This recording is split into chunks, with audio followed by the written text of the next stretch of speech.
Hello, my name is Casey Mathis. I'm majoring in early childhood education with a concentration in special education. Today, I'd like to share with you 3 ways that educators can promote learning to better serve young children with special needs and disabilities. The 3 ways to promote learning for children with special needs are inclusion, individualized education plans, and accommodation and modification. The first point I would like to talk to you about is inclusion. Inclusion is defined as integrating children with disabilities into general education classrooms. We want children to learn in the least restrictive environment. Inclusion should be practiced unless one-on-one services are deemed necessary by a child professional. Inclusion is important because it promotes socialization and interaction between all students. The next point I would like to talk about are individualized education plans.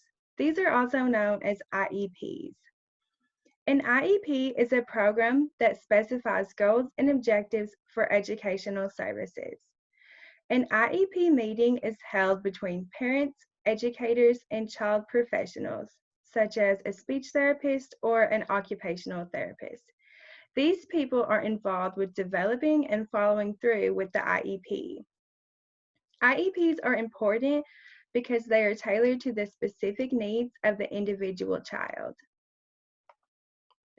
The last point I would like to talk about is accommodation and modification. These are terms used to describe changing instruction to meet the needs of the child. Now, these terms can be used interchangeably, but there are some important differences that I would like to talk about. Accommodation is defined as adding supplemental material so that the child is not put at a disadvantage. This simply means that the content is not changing, but extra resources are being provided to help them succeed. An example of accommodation would be a child with a hearing impairment using an interpreter to better understand the material. Modification is when the instruction is actually being changed to ensure that the content is appropriate for that child's level of learning. An example of modification would be a child with a mental disability receiving a different assignment than general education students.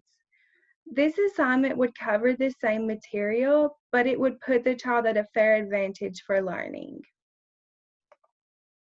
In summary, the 3 ways to promote learning for young children with special needs are including them in general education classrooms, developing and following through with an individualized education plan, and accommodating or modifying instruction to better serve them. If you have any questions, feel free to contact me by email at cmmathis43@students.tntech.edu. Thank you for listening.